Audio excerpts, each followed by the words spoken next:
Oh, there you go. A very good afternoon to you all, Silver Lining gang. It's your man Andy here, host of the Silver Lining Show. Apologies for the slight hiatus, but I can assure you regular programming will be coming back very, very soon.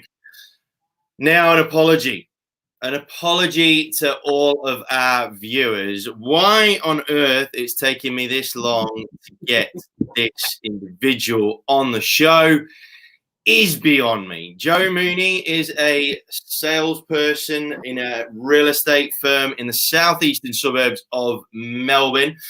She happens to be a rather good one as well.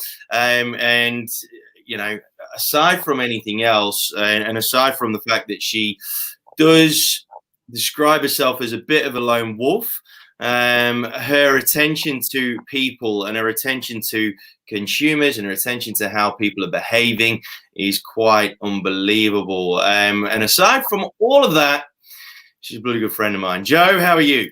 I'm really good. Good to see you. Yes, yes. I feel like it has been. Oh, well, I literally can't remember last time we actually like physically saw each other. Actually, no. Which is a bit full on, isn't it? Yeah, but that shall change. That shall change. It will change. It absolutely will change. Now, for those of you that this might be your first time you've seen the Silver Lining, or you might not have had an opportunity to catch much of the show at all, this is a show that is all about helping people get through and gain from the cloud that they find themselves within. Now, obviously, when we first started this, it was in the depths of my corona, and now, as we're finding ourselves in Australia, at least, coming out of this interesting period of time, there's lots of other things at play: mental health. Business concerns, all these sorts of things. This is the show that wants to help you gain from and get yourselves across the other side. So now, Jo, how are you? How's your world? My world's actually really cool. Really, really cool. I've been really loving the leveling of the whole COVID experience. So it's brought out, it seems to have brought out for a lot of people a more accepting attitude. So right. on a professional level, it seems to be like, I went over to pick up, I had a property settling. At the beginning of when we were going into the slowdown, lockdown, whatever you want to call it, we had a lot of properties wanting to rush through settlements in case we went into a full lockdown. They'd rather have made their move before that happened. Yeah. So it meant we were doing some pretty silly things at pretty silly times of days and all that sort of thing. We had already made the decision, or I had already made the decision prior to an official shutdown, to separate our team in case one of us went down. Yeah. Because the impact of that for our clients and the buyers and everybody would have been you couldn't have even fathomed what that would have looked like. No. So we were working from home before everyone else had. I just said, look, everyone divide and conquer. Let's just get sorted now. It's going to be coming. We need to be able to stay in play for the clients, all those sort of things. And I had a settlement rushed forward. The vendors were going back to clean up. They'd already moved out. They were going back to clean up and everything, but I didn't have any keys. So they said, look, we should be finished around about 7 o'clock. And I said, look, give me a shout about half an hour before you're going to be finished cleaning, and I'll pop on over and grab the keys and say bye-bye. So I rocked over there. They called me, and like it was 7:30 at night. They called me. I went over there, tracksuit pants, runners, sweatshirt, no makeup, no hair done. So basically an average Wednesday. Yeah. Just another day in Jo World. Yeah. And but I turned up there, I rocked up there and I went, it's your professional real estate agent. And they just cracked up. And they're just like, we haven't done your review yet, don't you? And I went, can't get any worse than this, can it? And and then it's just been from my experience, and I think because I quite quickly turned my business into connecting instead of selling, and it was so rewarding to get the feedback and to get those communications and things back from people saying thank you. It was, yeah, I've got a lot out of it, a hell of a lot out of it. And even just sort of having that slowdown of business, we've still had business, don't get me wrong, but just that slowdown of not expecting to be going a million miles an hour 24 hours a day has led you to a bit more thinking time, which if you use it can be bad sometimes, but You've got to be careful. Yeah, but to actually think about the experience and the effect you have on people and what you can, the effect you can and should and want to have on people, and break it right back down to the basics has been really cool. And you know what though, right? We're talking in the world, in the sphere of real estate, but that last everything. It's everything. Exactly. That last point that you made is 100% applicable to the entire world, in whatever walk of life you're from. And that is possibly one of the most enriching things, and it's also one of the things that a couple of people have mentioned the word scared of losing, is that increased need for human interaction, for human connection, that this thing has brought about. One of the big things that whenever we find ourselves in a cloud of any description, whether it is this corona isolation, whether it is the isolation that you find within your own mental health, being a business owner is bloody lonely as well, and so that's incredibly isolating, being a business owner. Those situations are the times where you need to have human connection more than any other time ever. It's the time where you feel like you don't need it, but it is the time where you need it the most. And I think from a consumer point of view, from a friendship point of view, it's just so crucial, right? It's just so crucial. And I think, I'd love to get your take on this. How do you think, as things start to ease up, and after that initial honeymoon period of everybody loving each other again and going and having beers or all that sort of stuff, after that honeymoon period has settled down a little bit, do you have enough faith in human beings to keep hold of this? God, I wish I did. I really wish I did. But I'm already seeing a lot of muscle memory coming into play very quickly. So we've just had yesterday morning, whenever it was, I can't remember, the announcement of lightening up of some of the restrictions and things like that. And on social media and things like that, just seeing some of the fallback to normal pre-COVID behaviours has been a bit depressing. Like what? No, well, just sort of like whenever there is a major global event or an event of enormity, which is what we're going through now, there's usually some sort of revolution and an evolution of either the way we do things or the way we work, play, whatever. We've got such an opportunity right now to grab onto and take the good bits out of what we've been going through and take that forward. The work-life balance that is available for people, for instance, if we keep hold of a lot of the technology and a lot of the processes that we've been putting in play, is phenomenal. Phenomenal. And yet as soon as they get told they can go and do one thing, you're seeing, I can go back to that familiarity and to that comfort It's like the blankie. And I'm like, oh, burn the blankie. It's not worth it. Yeah. I couldn't agree more. And I think there really needs to be a very, very conscious front of mind effort from leaders initially, because obviously, we need the shepherds to sort of lead the way, so to speak. Or to allow it. Yeah. For some leaders. Yeah. Let's not get political. I'm not talking about politics. No. I'm not talking about there's the politics-free zone. Yeah, and that wasn't what I was talking about.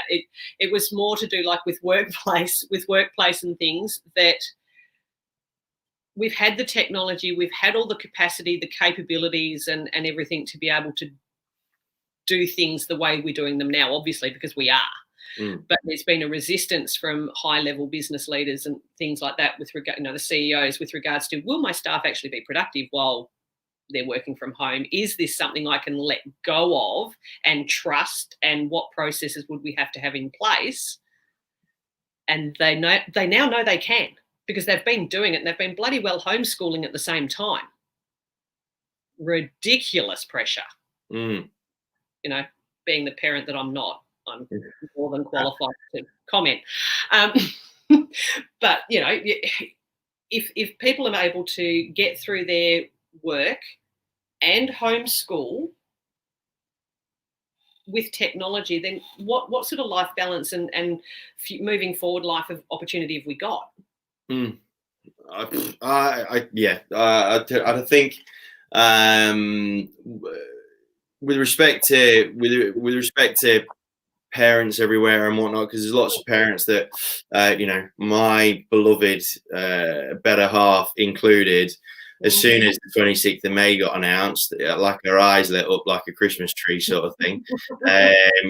So at the end, look, there are certain things from a society point of view where normality is very much welcomed and whatnot. Homeschooling being the main thing, but the importance, the necessity for us as a society to be able to keep a hold of the things that we've discovered over this short, and let's face it, it's not like we were doing it for like a year or whatever. Like, we're talking matter of a few months, right? A couple of months. They are blurring into each other though, those months. Like, yeah, I actually don't know what day it is most days. Well, that's not there, but that's kind of like part of the course for you anyway, isn't it? It's been nice. There's nothing really changed there, Jo. Let's come on. Let's not beat around the bush. But one thing I really like about what's gone on is the resourcefulness that we've discovered as a society, right?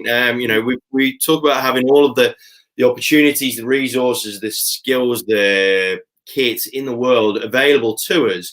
I think that we got into a real bad habit of not utilizing those skills, tools, resources to the best of their ability, and this has made us stretch those things, right? It's made us sort of get out of our comfort zone a little bit with all that sort of jazz.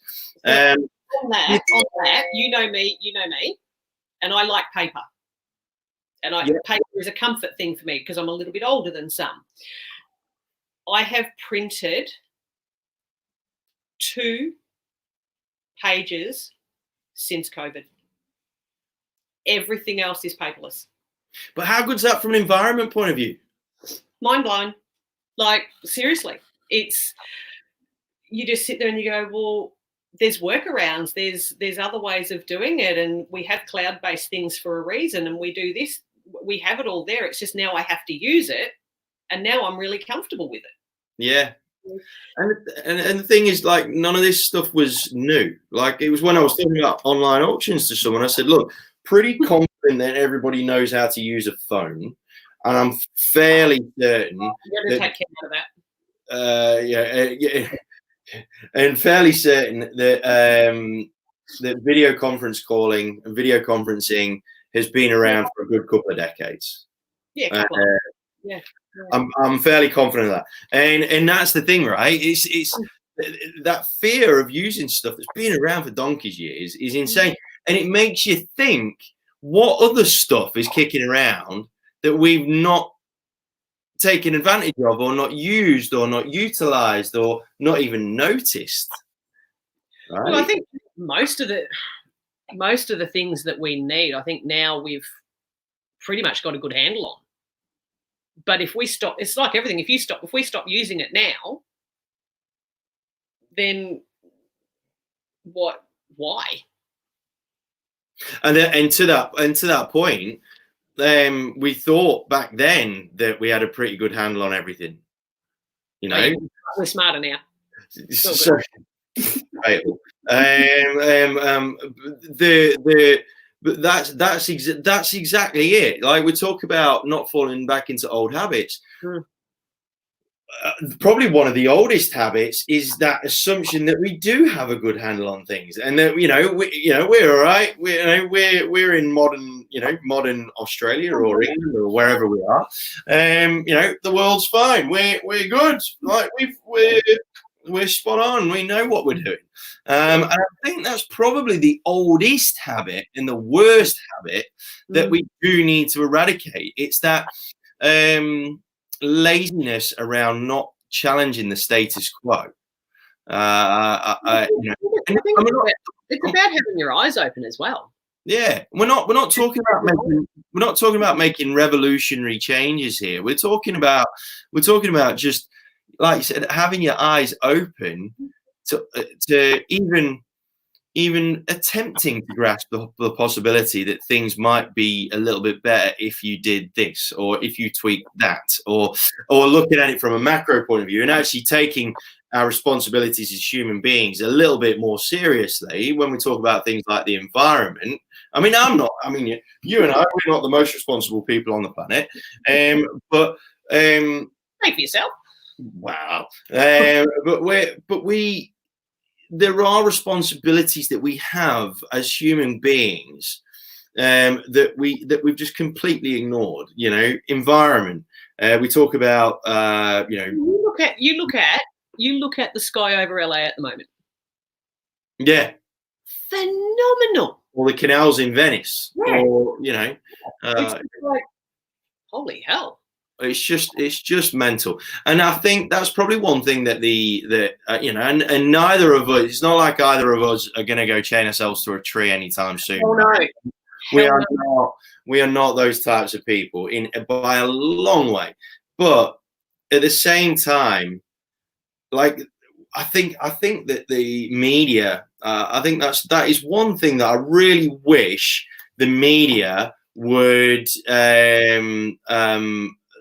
I really wish the media would would actually get rid of some of the awfulizing and actually bring in a bit more of the stuff that is really important to the world, right? I think, I think it would be something. It would be something for people to focus on, as instead of the numbers and how many days they've been shut inside and all that sort of thing. If there's actually a ray of good sunshine coming out of it, where they sit there and go, okay, well, look, this isn't great, but have a look at that.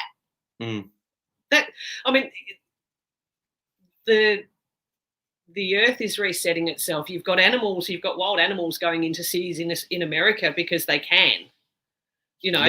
It's almost like there's a new balance that's being found, and it's going to, it's out of whack a bit at the moment, but it's going to get back there. But it's a reset, and it's a reset for everybody, both personally, unfortunately for some financially. That's, you can't hide that, but it's a reset emotionally, it's a reset physically, mentally, and for business and economies and countries all around the world. But none of us are in it on our own. That's the key thing, is that everyone's experiencing this differently, but everyone's experiencing it. I just really hope that people maintain that level of understanding, though, right? I mean, it's very easy for us to go back to old familiars, and that, like we've talked about, that comfort blanket that smells like home and what have you. That's the biggie. I just don't. I think that there's enough people out there with the thought process about some good having to come out of it, and definitely able to come out of it, that we've got a chance that people may get dragged with them and that they might get picked up along the way if they are falling back. But it's going to take a very conscious effort from the people that have got the strength and that have got that picture in their mind. It's a responsibility that we've got to say, hey, no, come on, let's keep going. Yeah. And it is a responsibility. It really is. If we bring it back to a bit of a micro level in the real estate space, it's been so refreshing to not hear from some of the arseholes in the it really has. Yeah, look, I'm sorry I was messaging you, but I was gonna say there are one or two exceptions that managed to hang around like a bad smell, but it's just been so refreshing to hear from some of the good people. Like, one thing over here in England, there was one thing that the news could not ignore. They could not ignore this good news story in amongst so much negativity over here. I mean, British, we're good at whinging. My God, are they on a roll with all of this, right? Jesus. But there's been a story around this guy called Captain Tom. Yes. Oh, he's amazing. What a legend. What an absolute legend. And I really hope, I really do hope that the media can really try and reflect on themselves and their own behaviors, and maybe look for more stories like this. I mean, for those of you that don't know about, he's now he's 100 Colonel Tom. He's not Captain Tom. He's Colonel. He's Colonel Tom. Old guy, 99 years old. His family set him a challenge. Because he walks up and down his backyard, because he's an old guy, 99. He uses a frame to walk, and he was asked, and he sort of set a challenge by his family to raise what started as $1,000 to do 100 laps, so £10 a lap. It was going to be £10 a lap, and he ended up raising, I think it's up to £32 million.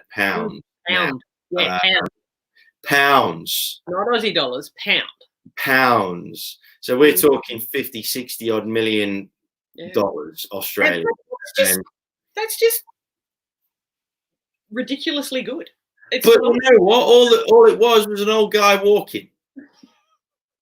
It was an old guy wandering up and down his own backyard. Walking up and down his own backyard that he probably would have got sectioned for if he could have done it that many times. He'd have done it that many times outside of all this. But no, he's gone and raised 32 million. He's officially the oldest person in the world to hold a #1 record with "You'll Never Walk Alone," and he just turned 100. And the way that the media portrayed that story is such a feel-good, cling on to it, viewers. This is the beacon of hope that we all need. I hope to God, and I really do hope to God, that the media and therefore our behavior reflects that a lot more moving forward. Highlighting the good. We have this inherent lack of ability to be able to highlight good stuff. I mean, there is a it's the same thing. Where your focus goes, your energy goes. So if you are concentrating and drawn to negative and to drama, that's what you live, and that's what you attract. Whereas if you elect, and I mean, this is not, you can't be positive all the time, and you can't be like the Energizer Bunny and just everything's all wonderful and you just go, because that's fake and bullshit. It's bullshit. Yeah, it's absolute bullshit. Mm-hmm. So, but if you choose to correct yourself when you start getting sucked into that vortex, like after 9/11, for instance, I started listening to 3AW. I reckon within about 10 days, I wanted to neck myself. Oh God! I could not see one positive thing in any human being. Everything, there was this weight that was just so heavy on everything that I was doing, thinking, feeling, whatever. As soon as I turned off that 3AW talkback bloody radio, guess what? Balance was restored. You know what? Old people. What you feed. Old people. This is a message to old people. Can you stop listening to 3AW? Because let's face it, right? Let's face it. It's helping you. It's helping you into your grave a little bit early. It really is. You can't be more. You're so true with this thing. And look, and I'd love 3AW. I'd be driving to appointments with 3A with Neil Mitchell and blah, blah, blah, and I'm like, what would really happen if I just didn't put on the brakes? Like, how bad would that actually be? Because it was destroying. Absolutely. And guys, Jo's not saying that lightly. No, she's not belittling that sort of mental state, because both Jo and I know rather well about all of that stuff. Personally, and with those around us that we love and appreciate and whatnot, we know that world quite well, quite intimately. So we're not saying that in a very light way, but it was scary. It was scary, the power that something is so on you, Robin. It was scary how much power a silly radio talkback show could actually have over my state of mental health and my state of mind. Yeah, and I reckon because we've had more time to consume more stuff, right? Or we've become more aware about what we're consuming. It's not been subconscious, not been subliminal, like in the background, little whinge in the background, just background noise.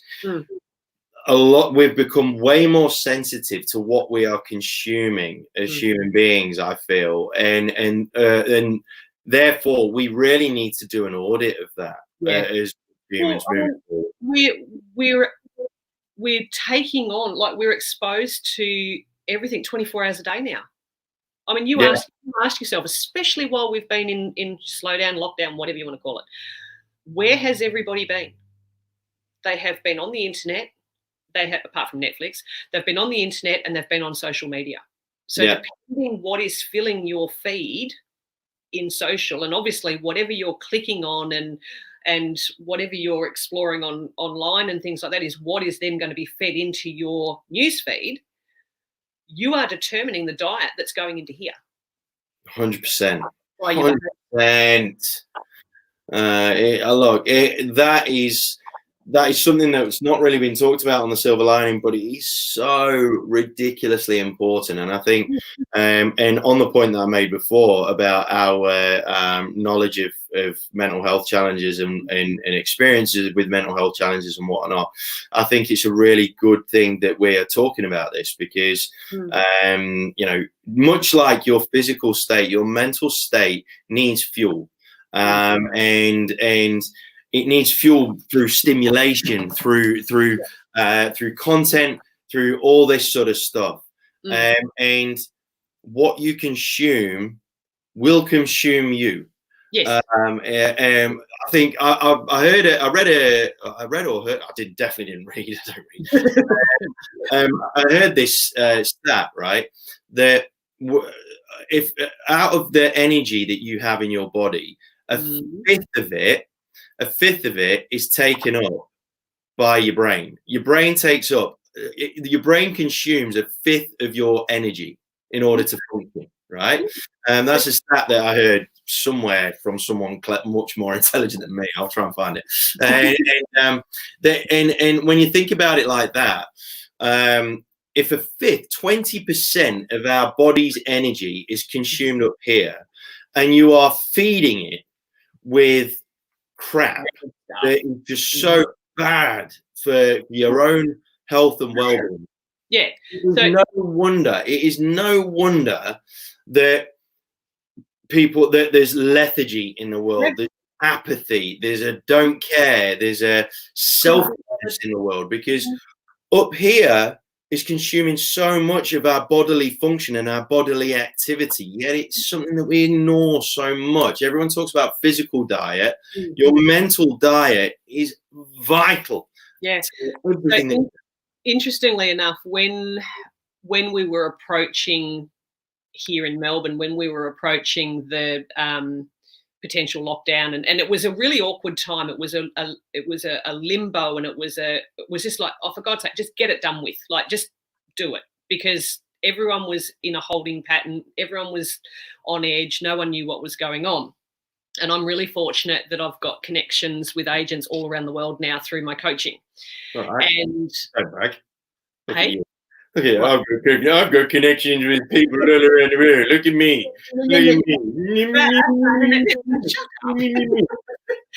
But I had a call with an agent in Italy. Right. And they've had a few issues, like just a couple. Yeah, awful. But they were ahead of us in the timeline of going into lockdown. So it was like, all right, mate, what happened? What was it like? What did you prepare? What do we do if we go into this full scale lockdown? What's your best advice? What do we focus on? And he goes, choose the podcast that you're going to listen to, set up your day, set your schedule, have your time when you're going to choose. Be very, very, very careful about what you let go into here. He goes, because that is what stuffs you.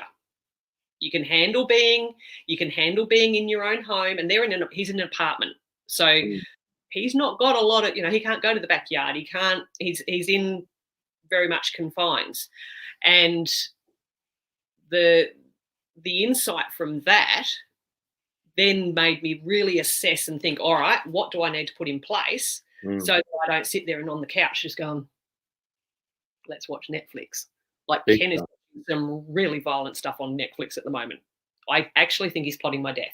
Well, I'm slightly concerned because Flick's found this obsession with murder podcasts.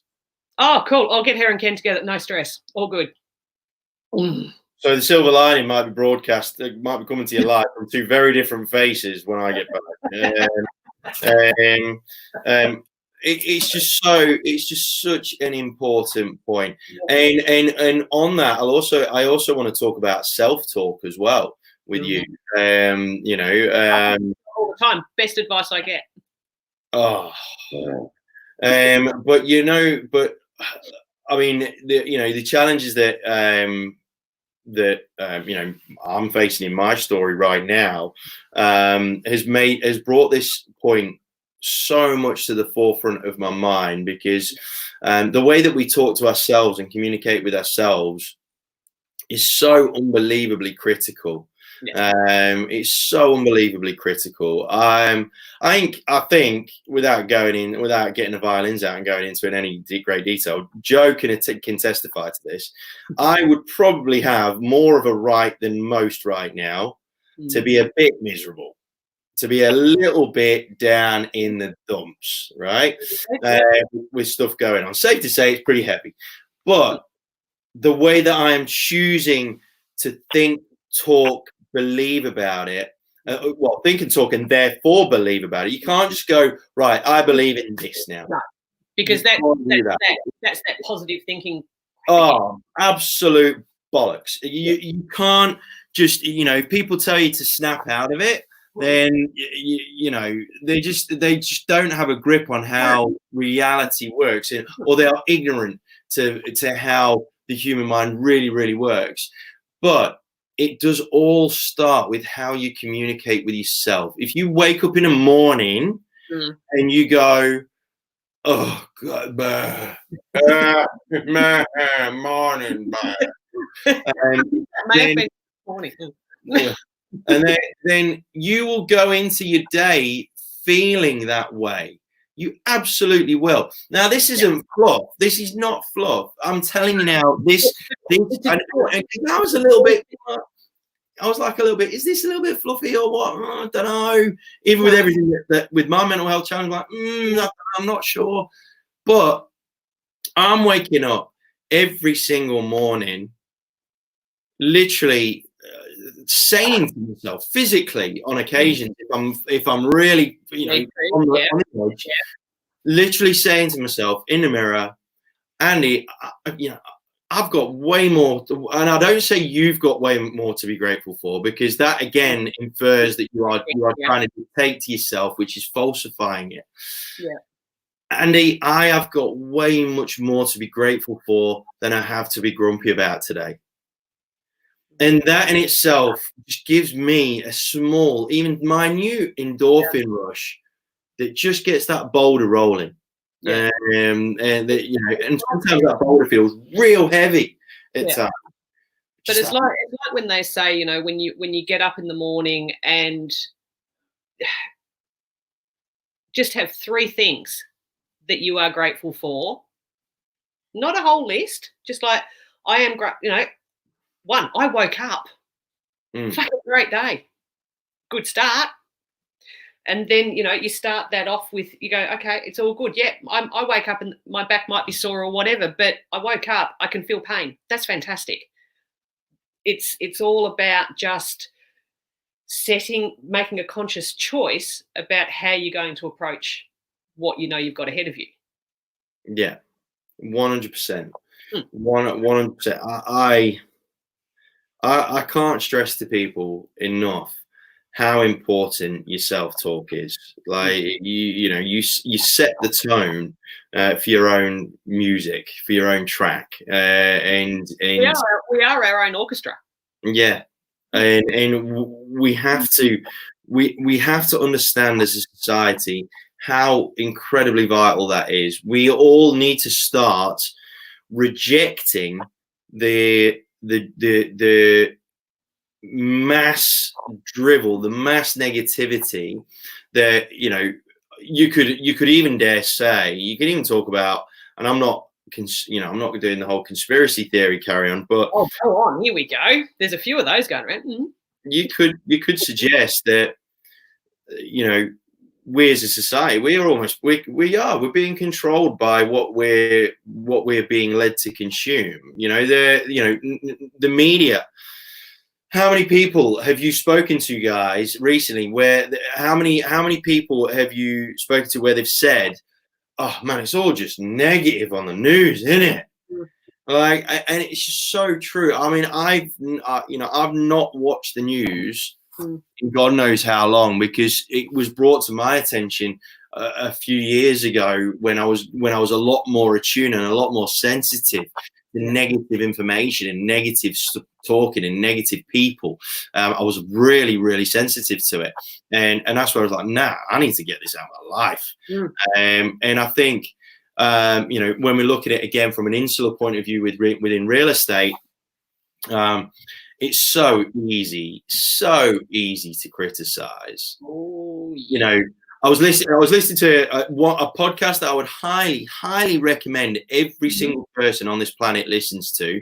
The one episode is it's Joe Rogan. It's the Joe Rogan podcast that where he interviews oh my life, I can't believe I just forgotten him. Oh no. It was so good. I'll remember it in a second. Oh no. This is so embarrassing. So embarrassing. It was so good. Kevin Hart. Hey? Oh, Kevin Hart. Yep.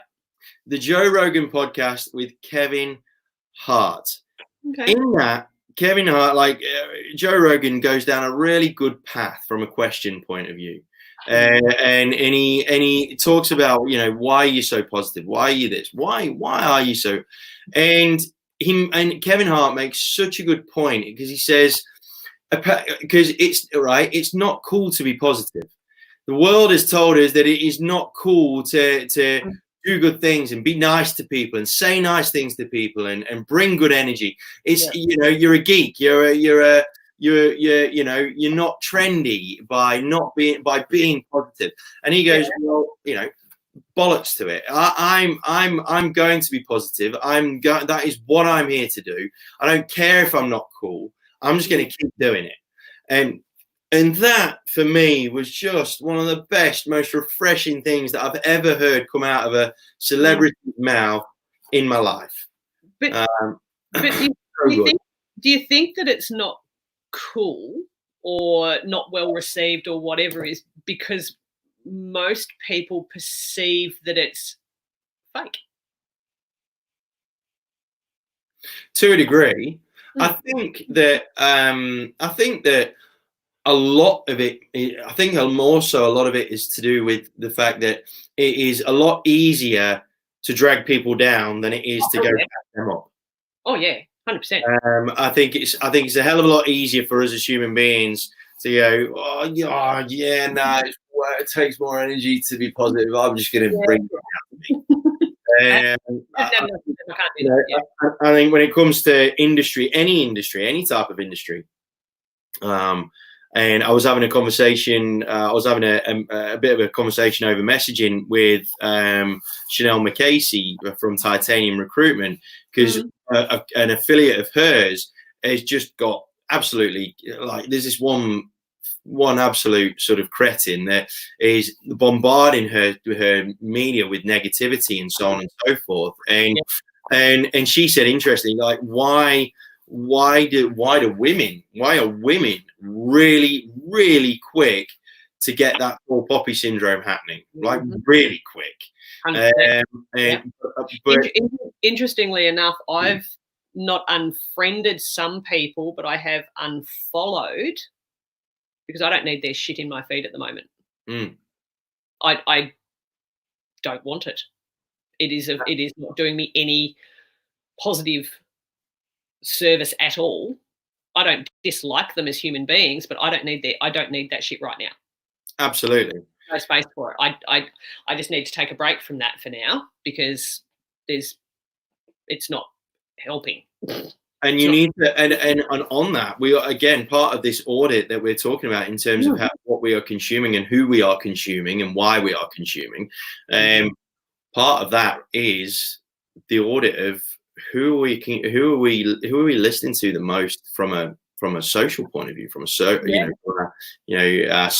right? So because we still by default value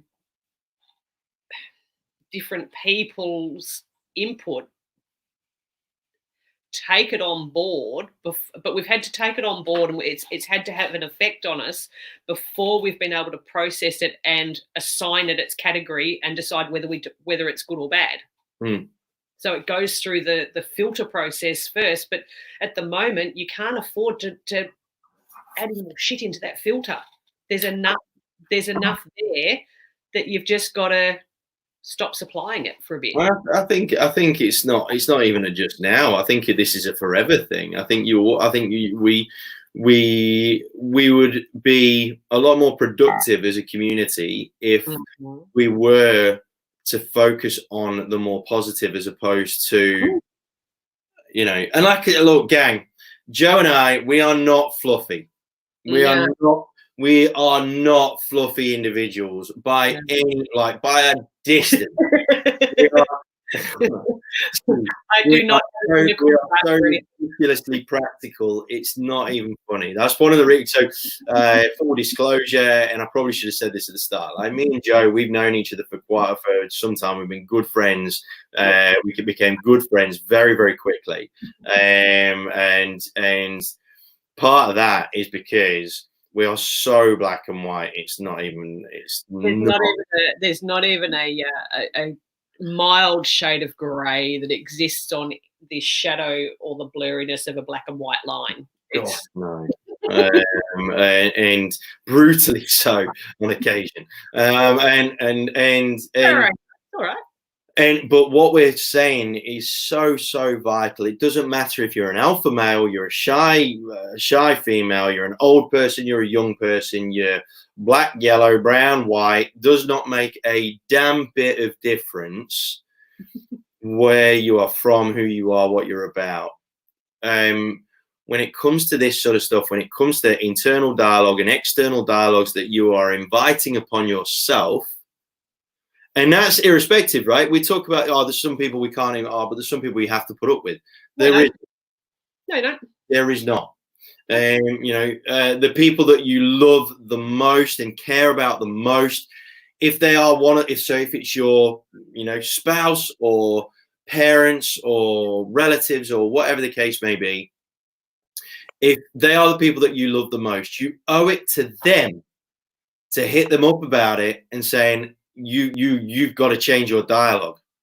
Like, you have to change it, because if you don't do that, then not only are you doing yourself an injustice and a disservice, you're bloody well doing them a disservice as well.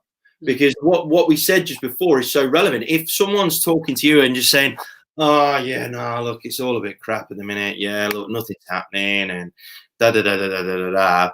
And yes, they're wanting a bit of a shoulder to cry on and whatnot, which is fine. Empathy is massive, but empathy does not suffer fools. No. Empathy is not something that has time for people that are just bitching and moaning for the sake of it. And it's that thing where sometimes people, you need to listen to people when they're hurting or when there's something that's not right. You listen to them for them to be heard, not to solve it, but for them to be heard. But at the same time, if they keep playing the same track on that friggin' record, then they're not actually evolving or processing or actually wanting to make a change. They just want to have a good old bitch. Yeah. And you know what? Sometimes, yeah, exactly. Because sometimes we've all got moments where we need to let off steam, right? Like, of course we have. We're all human beings, and it's not like Joe and I are infallible by a stretch. No, and it's not bad. Yeah.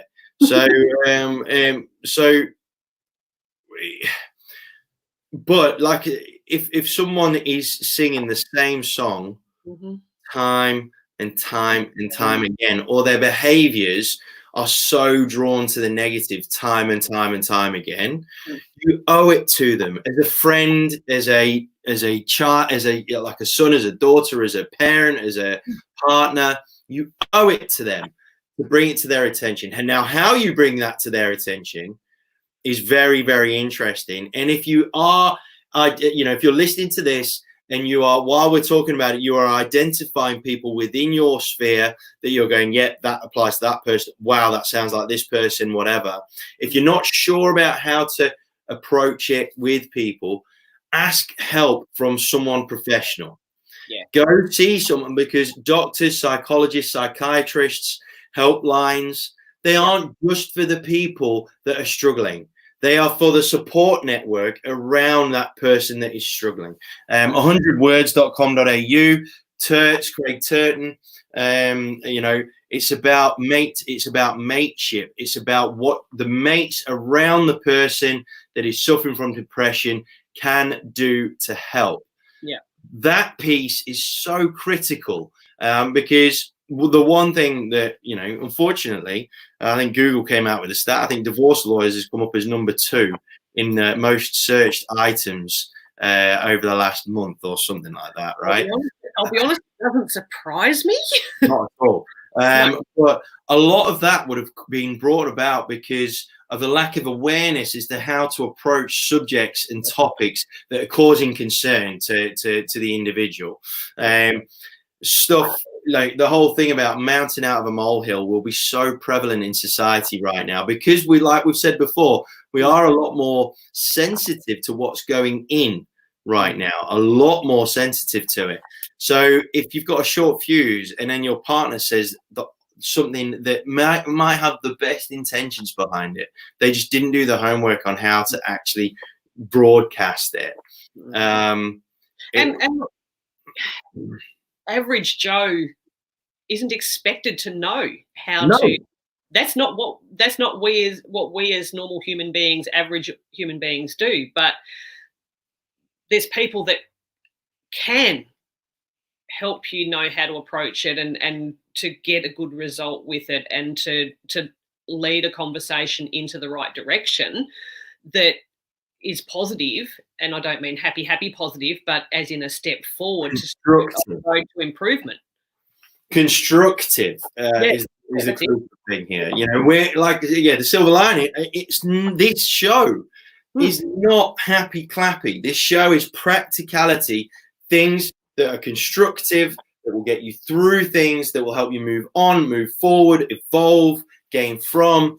And this is probably one of the most critical conversations that has been on this show to date, is that understanding that, you know, what we consumes us. How we deliver information is just as crucial, because of the fact that it is going to get consumed at the other end by someone, and that circle continues on, whether it's vicious or otherwise. Yeah, and this is the responsibility that we all have as adults, is to engage this before we engage this, to take a check on it and go, is this actually going to have a positive, is there a positive reason for why I'm going to be communicating the way I'm going to be communicating and what I'm going to be saying? You know me, I have a short fuse. I have evolved over time. I think that's called senility. But a little bit. I don't know. A little bit. Baby steps. Shut up. No, but and this is where the amount of, like, now that you've said a fifth of our energy actually runs this, that is more of a reason to keep a check on your mental and your physical energy, to make sure, because if that's not in your control, what comes out of here is never good. Yeah. Because, and you could apply that. You can apply that to business and personal. You know, you talk about being a real estate agent, talking to vendors, and you know, and it's been a bit of a bloodbath out there, shall we say, for a lot of vendors in certain areas, and this is across the board anyway. You know, we as professionals, we're in the solution business. We ain't in the problem business. We aren't, you know, people are looking to us for ways out of a situation that they are finding themselves in. And the very best navigator is who they need. Yeah. And they don't need people. I said navigator, because we've got to go through the steps and down the pathways to zig and zag to the best of their advantage. Exactly. We don't need, as a society, as professionals, as people, you know, none of us need the bad news regurgitated to us. No, God, no. They already know. They're watching. We get it. Everyone's consuming enough of that. It's now about the how. Yeah. It's not about what's going on. It's how we work with what's going on and through it and beyond it. Oh, so true. And that is on a micro level. It's on a micro level, like even down to the point of, you know, probably like the most painful conversation that me and my wife have, Felicity, like ever, is the one thing that will cause us to divorce at some point, if it ever happens, is what we're having for dinner. Yeah. Seriously? It is the most. I mean, look. Let's face it. We're lucky if that's the extent of our negative conversation. We're doing okay. We're doing okay. But what are we having for dinner? Like, and then that is probably the one time that both of us go into the massive. We go into this tailspin of negative chat where we throw each other down this chasm of no idea. This is the hardest thing on the planet. Like, and I'm so guilty of it. At the start of the conversation, I'll hear her take a deep breath on the other end of the phone, and I'm like, oh God, here it comes. and she goes, oh, so what do you want for dinner? I'm like, and the noise that comes out that excretes from my. Ken does the same thing, but he asks me before breakfast. I go, dude, I haven't even eaten breakfast. How do I know what I want for dinner? I don't know. So even simple conversations like that, guys, let's try and work on it in a micro point of view before we start changing the absolute world. Pick a conversation that you have regularly that is the bane of your existence, is the thorn in your side, whether it is what you have for dinner or big stuff, yeah, or how's your day, because that's another one, right? People go, oh, how's your day? And the first reaction that so many people have is, yeah, it's all right. Yeah, it's not bad. The phrase "not bad" is just rubbish.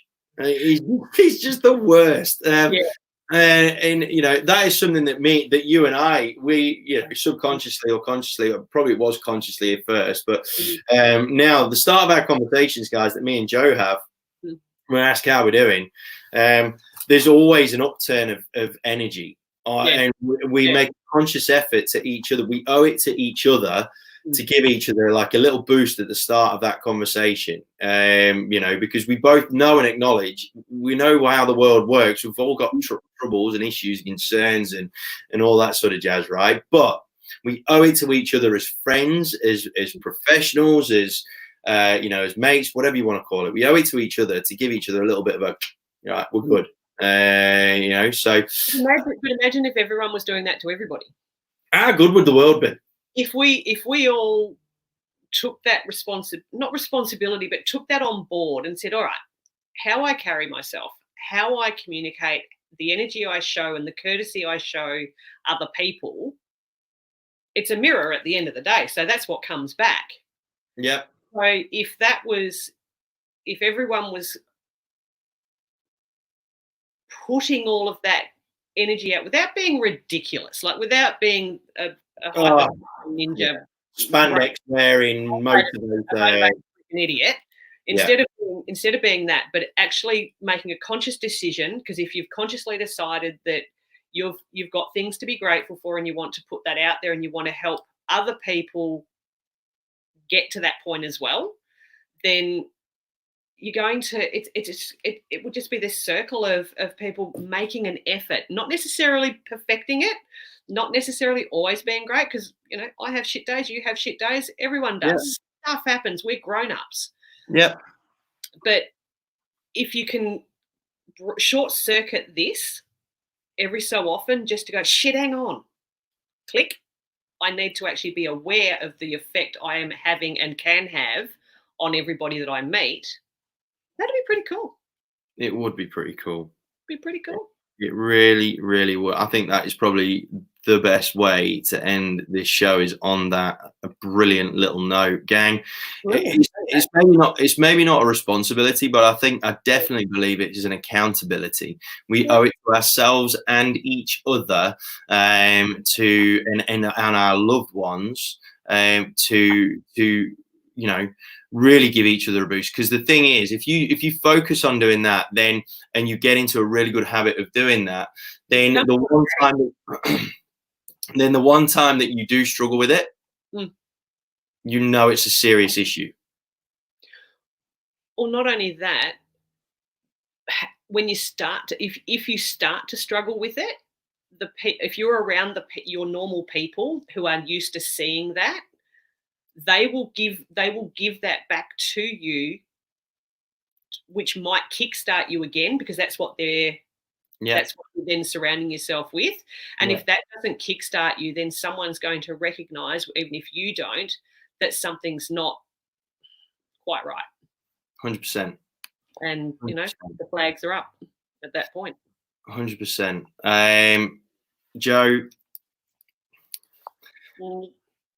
always, as always, it's you know, I'm incredibly grateful to have you in my life. I think you're an absolute superstar. And you know, and I think the world could do, and you know, I bet you didn't think this was going to be said about you. I think the world could do with a few more yous, not too many, not too many. No. Don't get me wrong. I don't want too many of you. There's not many people that would agree with you. I don't want too many of you, to be perfectly honest. But just a couple more would be fab. Guys, if you don't know who Jo is, reach out to her. Say hello. It's worth it. I'm telling you now, it is worth it. I'll get my clone onto it. That would be a good clone. That'd be cool. Definitely not cool. Gang, on behalf of Jo and myself, thank you so much for joining us. I know that this was a slightly longer one, but to be honest, I really don't care, because what we just talked about was probably one of the most necessary conversations that we've had on the show. Please, guys, please pay attention to what you're consuming. Please pay attention to what you are broadcasting for others to consume. Jo, anything final to say? Anything else? I miss you. Miss you too. Miss you too. All right, gang. You guys take care. When we're on the other side of all of this, it will be a very good day. It will be. Gang, on behalf of Jo and myself, this is The Silver Lining. Thank you so much for tuning in and being a part of the show. We'll speak to you soon. All right. You guys take care, and each other. Bye.